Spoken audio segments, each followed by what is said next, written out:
morning. It's a lovely blue sky out there today, but a very heavy frost in Southampton. I was up at 5:45 this morning. It's now 8:45. Reg came in. I thought, oh right, okay. He comes up to my, where my bed and sort of sticks his nose in my face. Hold on. And then what happened? You see him over there. What happened was I got up and started getting ready to go out, and discovered Reg fast asleep where he is now. So he just really wanted to say hello, I guess, which is very nice. But yeah, so there we go. Anyway, I hope you all had a happy whatever you celebrate. I had a very nice Christmas with my family. I think I spoke about this anyway. Very nice because my mother lives in the countryside, so I was able to. I tell you, I blocked up no pinching on. My mother lives in the countryside, so I was able to take dear Regis out for very long country rambles, 5 or 6 miles. So remarkably, even though I've kind of eaten enough food for 10 people probably each day, disgraceful, I haven't put any weight on, just because we've been out and about. Smoking the old 106 Peterson. It's the Cap Royal, beautiful pipe. I love the amber. I think they call it amberline, don't they? The faux amber stems.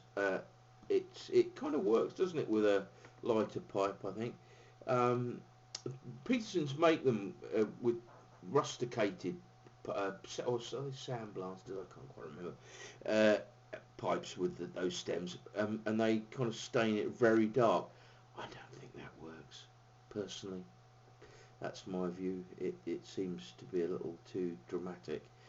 Whereas if the pipe's actually darkening as you'd expect, but I think it works really well with a lighter briar. But some taste is a unique thing to yourself. What you like is what you like, and I like that. So anyway, yes.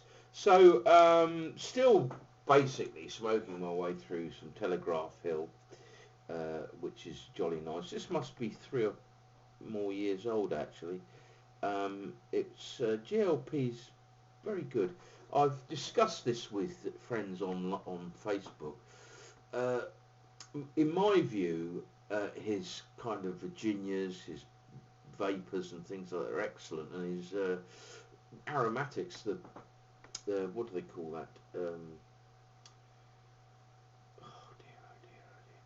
See, this is what happens when you get up at 5:45. You can't remember it. Mind you, you've watched my videos probably before.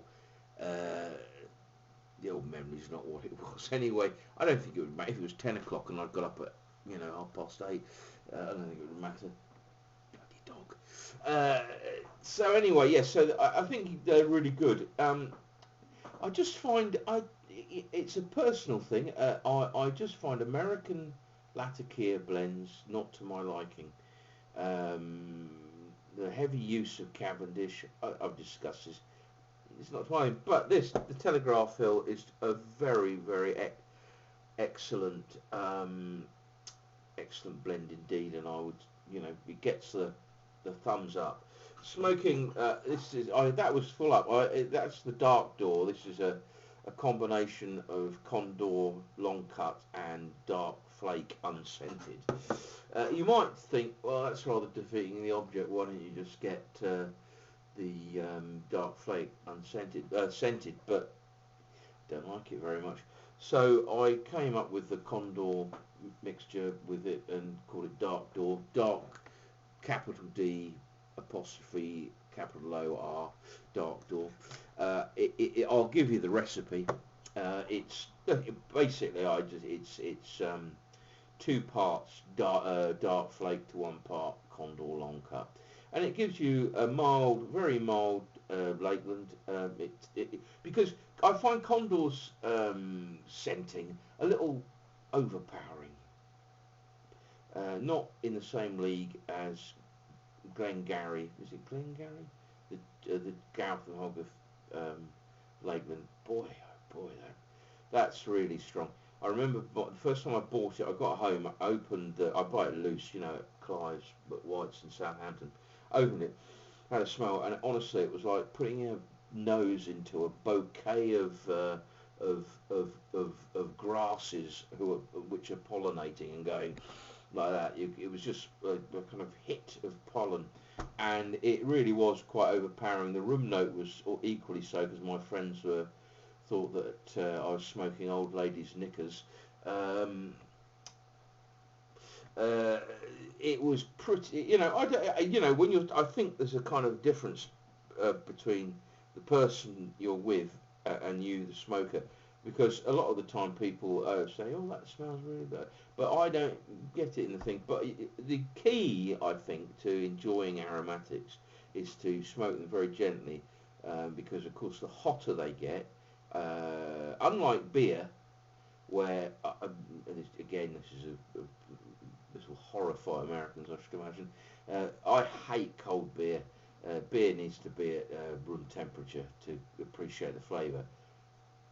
Again, that's in Britain. That's kind of lager has kind of taken over a wee bit, but well, not a wee bit. It has taken over, but for the proper beer drinker, the beer needs to be room temperature, like red wine, really, to really appreciate the flavour.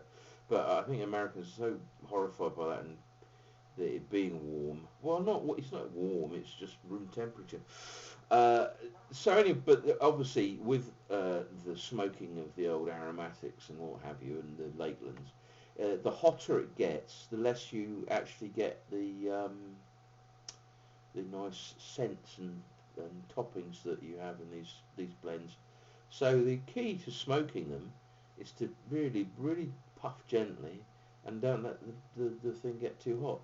And smoke it in a pipe with reasonably robust sides, so that that takes some of the heat out of it as well, and then you'll have a nice cool. And the difference, of course, between a kind of run-of-the-mill aromatic and dark door is that one's quite is flake tobacco and burns reasonably coolly anyway, and many of the aromatics are, Cavendishes and things like that, and burns quite hot. So you've got to, smoke them gently. Other than that, still enjoying. This was a gift from Jonathan, and it's Ylang Ylang snuff. It's if you wanted something that's kind of like talcum powder, that is the one for you. I rather like it. I've always liked the scented stuff. The Professor, who some of you will be familiar with, he is a great fan of the perfume snuffs, the traditional snuffs, because of course when snuff was first being made, it was a perfume, and it was not because of the quality of the tobacco, some people suggest, but because it was very expensive, so it made the snuff, well, it made it expensive because perfume, the distillation of roses and things like that, was an expensive business back in the 18th century, and so it made it inaccessible. Of course, if you wanted to look at that historically, Irish toasts, which are things Irish tobaccos, ropes and so on, are not scented, and the suggestion there is, however unpleasant I find that, is that of course Irish was cheap and they couldn't afford to have scent in their tobacco and whatnot. There's a kind of historic, I wouldn't say racism, because that wouldn't be right, but it's the word I'm looking for. Well, I think you understand what I'm saying. It was a derogatory term, and so an Irish toast was a cheap snuff for the common man, and something like Bordeaux or Morlaix was for the the upper classes because they had perfume scented in them, and that is expensive, or was expensive. And of course, as the distillation of products for the perfume industry became cheaper, so the snuff with perfume in became more popular and more available to people like me. Anyway, so there we go. So that's my tobacco week, really. Had a lovely Christmas. I hope you all did as well. And have a lovely week, and I'll speak to you next Sunday. Cheers.